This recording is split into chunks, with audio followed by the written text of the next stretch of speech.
मी बीड जिल्ह्यातून शेतकरी आलेलो आहोत. या ठोंगी सरकारनं काय केलं, शेतकऱ्याची दिशाभूल केली.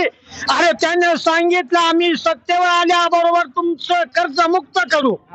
त्याने कर्जाचं मुक्त केलं नाहीच. अरे काय सोयाबीनला भाव 3000, कापसाला 7000 रुपये भाव. अरे या ओल्या दुष्काळानं शेतकरी हैराण झाला. त्याच्या कोंबड्या वाहून गेल्या, त्याचं शेत वाहून गेलं, त्याचे बैल वाहून गेले, त्याचं पीक वाहून गेलं. अरे शेतकरी आज ब्या ब्या करतोय. आणि सरकार हे माजल्यालं सरकार, मस्तीतलं सरकार. अरे घराच्या बाहेर येत नाही, नुसतं आश्वासन. आमच्यासारख्या शेतकऱ्याला, गोरगरिबाला, कष्ट करणाऱ्या शेतकऱ्याला नुसतं आश्वासन देतोय.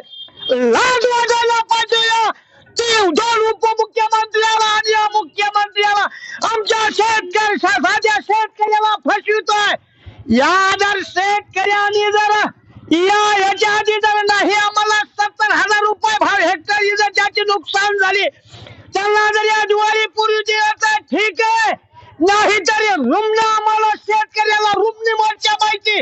आम्हाला पाऊस सहन होतोय, ऊन सहन होतोय.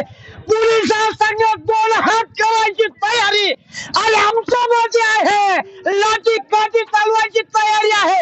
शेतकरी ह्याच्याही आमदाराला आम्ही रस्त्यावर फिरू देणार नाहीत. आमच्याकडे रुमणी मोर्चा हे लक्षात ठेवा. हे फक्त आदेश उद्धव साहेबांचाच मागतो. धन्यवाद सर.